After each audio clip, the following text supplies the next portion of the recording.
اعوذ باللہ من الشیطان الرجیم بسم اللہ الرحمن الرحیم ان الذین توفاهم الملائکۃ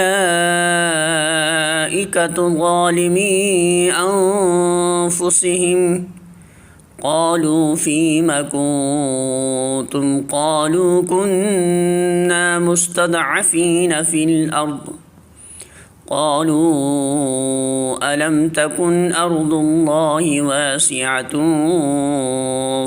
فتهاجروا فيها قالوا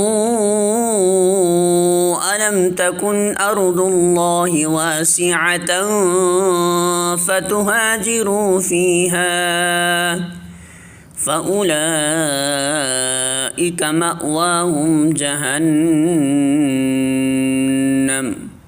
وساءت مصيرا۔ سورۃ النساء آیت نمبر 97۔ ترجمہ: جو لوگ اپنے نفس پر ظلم کر رہے تھے ان کی روحیں جب فرشتوں نے قبض کیں تو ان سے پوچھا کہ یہ تم کس حال میں مبتلا تھے؟ انہوں نے جواب دیا کہ ہم زمین میں کمزور و مجبور تھے۔ فرشتوں نے کہا، کیا خدا کی زمین وسیع نہ تھی کہ تم اس میں ہجرت کرتے؟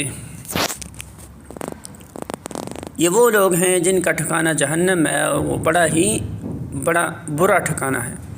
سورۃ النساء حاشیہ نمبر 129۔ مراد وہ لوگ ہیں جو اسلام قبول کرنے کے بعد بھی ابھی تک بلا کسی مجبوری و معذوری کے اپنی کافر قوم ہی کے درمیان مقیم تھے اور نیم مسلمانہ اور نیم کافرانہ زندگی بسر کرنے پر راضی تھے۔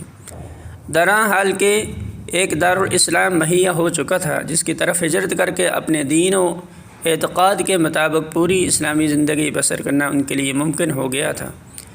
یہی ان کا اپنے نفس پر ظلم تھا، کیونکہ ان کو پوری اسلامی زندگی کے مقابلے میں اس نیم کفر و نیم اسلام پر جس چیز نے قانع و مطمئن کر رکھا تھا وہ کوئی واقعی مجبوری نہ تھی، بلکہ محض اپنے نفس کی عیش اور اپنے خاندان، اپنی جائیداد و املاک اور اپنی دنیاوی مفاد کی محبت تھی جسے انہوں نے اپنے دین پر ترجیح دی۔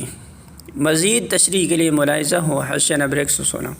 سورۃ النساء حاشیہ نمبر 130۔ یعنی جب ایک جگہ خدا کے باغیوں کا غلبہ تھا اور خدا کے قانون شرعی پر عمل کرنا ممکن نہ تھا تو وہاں رہنا کیا ضرورت تھا؟ کیوں نہ اس جگہ کو چھوڑ کر کسی ایسی سرزمین کی طرف منتقل ہو گئے جہاں قانون الہی کی پیروی ممکن ہوتی۔